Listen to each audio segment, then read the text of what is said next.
Boa noite. Hoje vamos falar sobre um dos temas mais urgentes do Brasil contemporâneo, a letalidade policial nas periferias e o impacto direto sobre os direitos fundamentais. Afinal, quando uma operação policial acaba em morte, de quem é a responsabilidade? O Estado pode ser responsabilizado? E o que diz a Constituição sobre isso? Veja hoje no Jornal da UNE. Para responder essas questões, este mini documentário traz dados, análises jurídicas e vozes de quem realmente vive essa realidade. É com você, Clara. No Brasil, a cada ano, milhares de pessoas morrem em decorrência de intervenções policiais. Segundo dados recentes do Fórum Brasileiro de Segurança Pública, mais de 80% das vítimas são jovens negros e moradores de favela. Esses números evidenciam uma realidade. A violência policial não se distribui de forma igual pelo território nacional. Além disso, especialistas apontam que a lógica da guerra às drogas e a falta de políticas públicas eficazes contribui ainda mais para a letalidade policiais em operações dentro das favelas. Analisando dados, percebemos que há um padrão histórico. A atuação do Estado é mais violenta em territórios racionalizados. A seletividade penal não é acidental, ela é estrutural. Para compreender essa discussão, começamos com o artigo 5º da Constituição Federal. Ele afirma que todos somos iguais perante a lei e que o direito à vida é inviolável. Para entender essa dimensão jurídica, conversamos com a advogada Poliana. O Estado brasileiro não pode se omitir com a perca de vidas em operações policiais.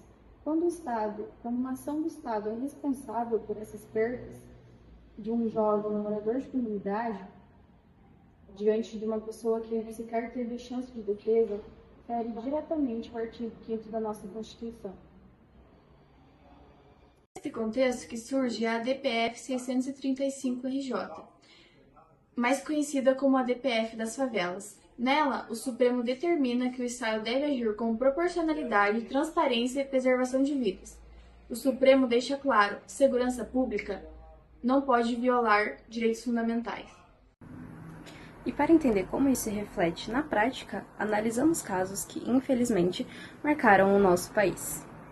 Em 18 de maio de 2020, durante a pandemia da Covid-19, João Pedro foi vítima de uma ação policial dentro da casa de sua própria tia Denise, no Complexo do Salgueiro, em São Gonçalo. A operação foi conduzida pela Polícia Federal com o apoio da CORE, da Polícia Civil do Estado do Rio de Janeiro. A Polícia Federal não efetuou disparos, mas, segundo as investigações realizadas, o tiro de fuzil que matou João Pedro pelas costas partiu da arma de um policial. A CORE disparou diversos tiros dentro da residência, atingindo João Pedro. Após ser baleado, o menino foi levado de casa sem qualquer aviso à família. Os pais passaram 17 horas em busca do paradeiro do próprio filho, visitando hospitais sem respostas. Só no dia seguinte é que souberam que o adolescente estava morto.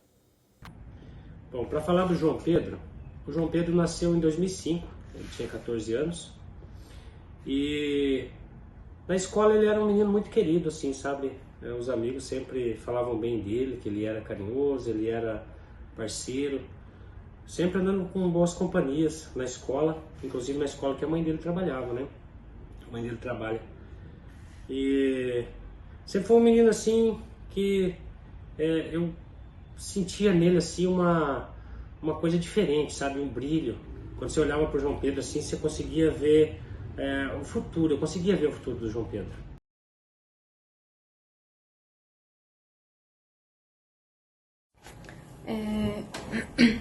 Eu fui uma pessoa que cresci com o João, né? Mas ele era um menino muito bom, ele era um menino muito educado, ele era muito inteligente, ele era muito respeitoso. A maior parte do pessoal daqui da comunidade conhecia ele. E a gente nunca imagina que uma coisa dessas pode acontecer com a gente, né? Mas, assim, né, eu cresci com ele gostava muito de sair, né? Gostava de festinha na casa dos amigos, assim como qualquer jovem gosta. Ele era muito estudioso também, ele era o maior orgulho da minha tia, que é a mãe dele, e perder ele nessa operação foi uma das coisas assim que mais abalou a minha família, porque o dia que aconteceu já foi um dia ruim, né? Já foi um dia pesado, mas quando a gente perde alguém da família, parece que é pior ainda, sabe? Porque a gente, quando você mora na favela, você, querendo ou não, você meio que, né, se acostuma a você acordar ou ir dormir com barulho de bala, por exemplo, barulho de tiro.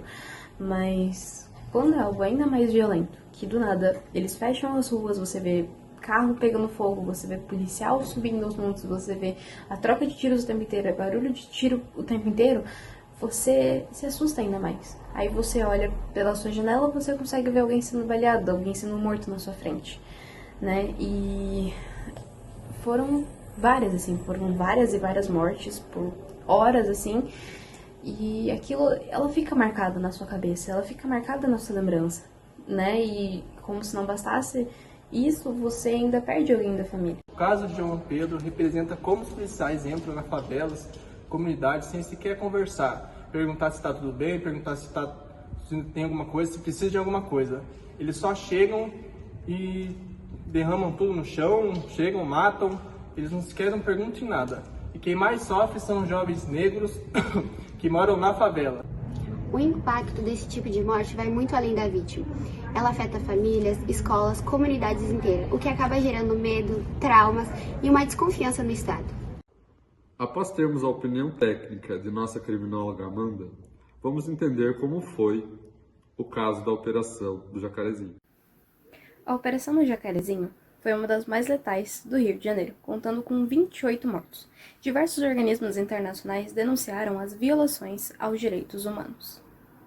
Em casos como esse da Jacarezinho, vemos a total desproporção e a ausência de planejamento estatal, no qual o objetivo era combater o tráfico e acabou com 28 mortes. Isso levantou várias denúncias de abuso policial, uma violação de direitos fundamentais e gerou um questionamento sobre a efetividade dessas ações dentro das comunidades, assim, resultando um agravante da letalidade policial.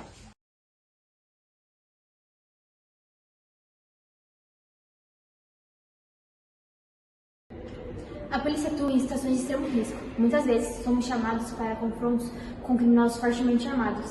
O policial também quer voltar para casa, mas é claro que precisamos de mais preparo, mais equipamentos e operações bem mais inteligentes. O sistema é foda, parceiro. O sistema é muito maior do que eu pensava. O sistema entrega a mão pra salvar o braço. Afinal de contas, quem vocês acham que sustentou tudo isso? Não é à toa o escândalo em Brasília. Entra governo, sai governo e a corrupção continua. E isso não vai mudar. Não tão cedo. Pelo menos, não agora. A defesa da vida é a responsabilidade de todos nós. E a transformação começa quando exigimos políticas públicas que respeitam cada cidadão.